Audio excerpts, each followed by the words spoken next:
Some stories feel like they are written in starlight. They are bigger than life. They are tales of heroes who do impossible things. But other stories, the ones that truly stay with us, feel like they are written in our own blood and sweat. They are about people who are just like us. People who hurt, who struggle, and who sometimes feel lost. Sylvester Stallone's story is one of these. It is not a Hollywood fantasy. It is a story about a man who had a dream that seemed so far away, like a distant star he could never touch. His story reminds us that the most powerful tales are not about being perfect. They are about being human. Stallone was not born a star. He was born with a complication during his delivery. Nerves in his face were damaged. This left him with a slightly crooked mouth and a slurred way of speaking. In the world of acting, where every word and every expression is judged, this was seen as a flaw. Casting directors would look at him and shake their heads. They told him he didn't have the right look. They told him he didn't have the right voice. They told him he should find another job, something more suited for someone like him. But inside, Stallone had a fire. It was a quiet fire, but it burned brightly, refusing to be put out by the cold words of others.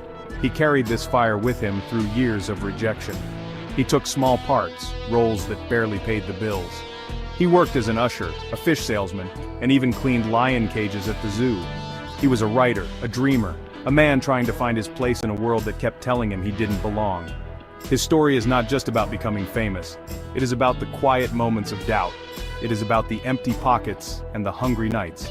It is about looking in the mirror and choosing to believe in the person staring back, even when no one else in the world seems to agree. This is where his true strength was forged. The world can be a tough place. It can knock you down. It can make you feel small and invisible. Stallone knew this feeling well. He lived it every single day. But he also knew something else. He knew that the human spirit is a powerful thing. It can endure much more than we think. It can take the hits and get back up, again and again. His journey was not about avoiding the punches. It was about learning how to take them.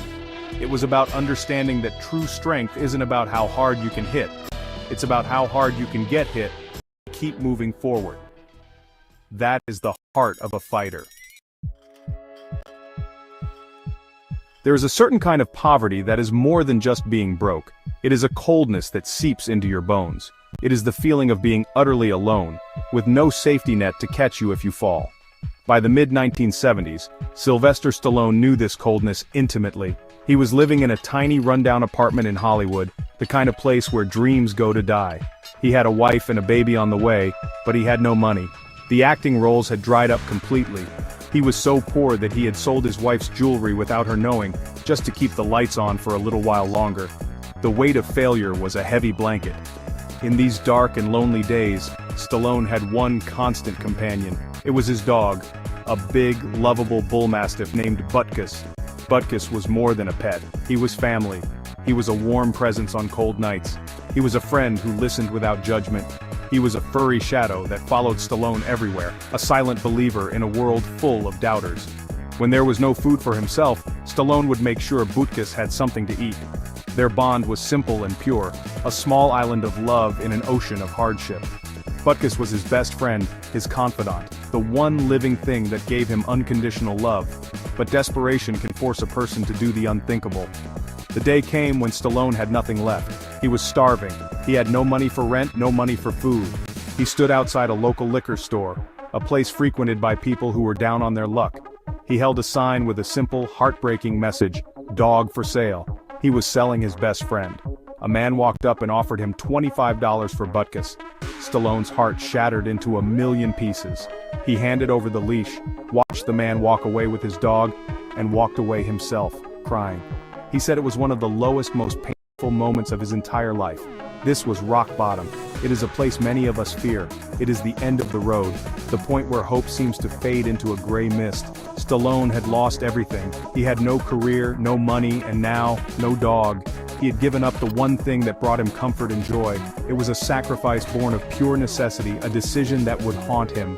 He walked away from that liquor store a broken man. He didn't know it then, but this moment of absolute despair was not the end of his story. It was the cold, hard ground from which something incredible was about to grow. Sometimes you have to lose everything to find what you are truly made of. Sometimes inspiration comes when you least expect it. It doesn't arrive with a loud announcement. It whispers to you in a quiet moment. For Sylvester Stallone, that moment came on March 24, 1975. He was in a dark, cheap movie theater trying to escape his own miserable reality for a few hours. He was watching a boxing match on a closed-circuit broadcast. The fight was between the great champion, Muhammad Ali, and a little-known boxer named Chuck Wepner. Wepner was called the Bayonne Bleeder. Everyone expected him to be knocked out in the first few rounds. He was a heavy underdog, a man with no real chance of winning. The fight began, and Ali was, as always, brilliant. He was faster, stronger, and more skilled. But something amazing happened. Wepner refused to quit. He took punch after punch from the greatest boxer on the planet, and he kept getting back up. He was bloodied and bruised, but he kept moving forward. He even managed to knock Ali down in the 9th round, a moment that shocked the world. Wepner fought with pure heart and incredible courage. He lasted for 15 grueling rounds against the champion. He didn't win the fight on the official scorecards, but in that moment he won the respect of everyone watching. He was a symbol of pure, unyielding spirit. As Stallone sat there in the darkness, a light went on inside his head. He saw himself in Chuck Wepner. He saw a man who was told he wasn't good enough, a man who was given 1,000,000-to-1 shot and refused to give up. He saw a story not about winning, but about going the distance, about proving you belong. He felt a surge of energy he hadn't felt in years. He rushed home to his small, cold apartment. He didn't have a desk. He sat at his kitchen table. He grabbed a pen and a cheap notebook, and he began to write. The story poured out of him like a river that had finally broken through a dam. For 3.5 days, Stallone did almost nothing but write. He was fueled by caffeine, cheap cigars, and a burning, desperate passion. He wrote and wrote, the words flowing onto the page. He created a character named Rocky Balboa, an Italian-American boxer from Philadelphia. A man who was a ham and egger, a club fighter who had a good heart but was going nowhere in life. He gave Rocky his own feelings of being an underdog. He gave him his own desire for respect. He poured all of his pain, his frustration, and his hope into the pages of that script. When he was finished, he had the screenplay for Rocky. He didn't know it yet, but he had just written his ticket out of the darkness. Holding the finished script in his hands, Stallone felt a renewed sense of purpose. This was not just another story, this was his story. He began shopping it around to agents and producers in Hollywood. Most of them turned him down flat, but, two producers, Irwin Winkler and Robert Chardoff, saw something special in the script. They loved the character. They loved the heart. They saw the potential for a powerful, feel-good movie. They made Stallone an offer. They started at $125,000 for the rights to the screenplay. For a man who was selling his dog for $25 just weeks earlier, this was a life-changing amount of money. Stallone was grateful for the offer, but he had one condition. A condition that everyone told him was insane. He told the producers he would sell them the script, but only if he could play the lead role of Rocky Balboa. The producers looked at him, this unknown actor with the slurred speech and the brooding eyes, and they said no. They wanted a star. They imagined Ryan O'Neal or Burt Reynolds in the role. They explained that a movie needs a famous name to be successful. They urged him to take the money and be happy. They told him he was an unknown, and unknowns don't star in major motion pictures. The producers really wanted the script, so they kept increasing their offer. The number went up and up. It climbed to $250,000, then it climbed to over $360,000. This was an astronomical sum of money in 1975, enough to buy a beautiful house and live comfortably for years. Everyone around Stallone, including his wife, begged him to take the deal. They told him he was being foolish. They said this was his one chance to escape poverty, but Stallone held firm. He knew in his soul that he was Rocky. This wasn't about the money. It was about his dream. He refused the offer. He was willing to risk everything, to let the script die on a shelf, rather than give up his chance to play the part. This was Stallone's ultimate gamble.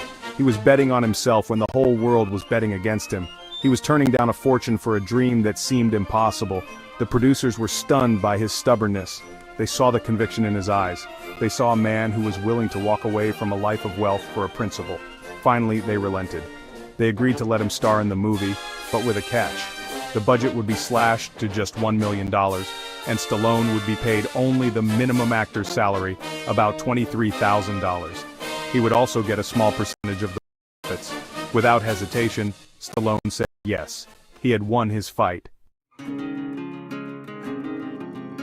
The first thing Sylvester Stallone did after securing the deal was not to celebrate his victory. It was to right a wrong that had been tearing him apart. He took some of his advance money and went back to that liquor store. He waited for days, hoping to find the man who had bought his beloved Butkus. Finally, he saw him. Stallone approached the man and explained the situation. He said he had made a terrible mistake and offered to buy his dog back. He offered the man $100. The new owner, seeing Stallone's desperation, refused. He'd grown fond of the dog. This was the start of a difficult negotiation. Stallone pleaded with the man. He explained how much the dog meant to him. The man was tough. He knew he had something Stallone desperately wanted. The price kept going up. Stallone ended up paying the man $1,500 to get his own dog back. It was a huge sum of money, but to Stallone, it was worth every single penny. The man also managed to negotiate a small part for himself in the movie Rocky. The reunion between Stallone and Butkus was a moment of pure joy. The long, painful chapter of separation was finally over.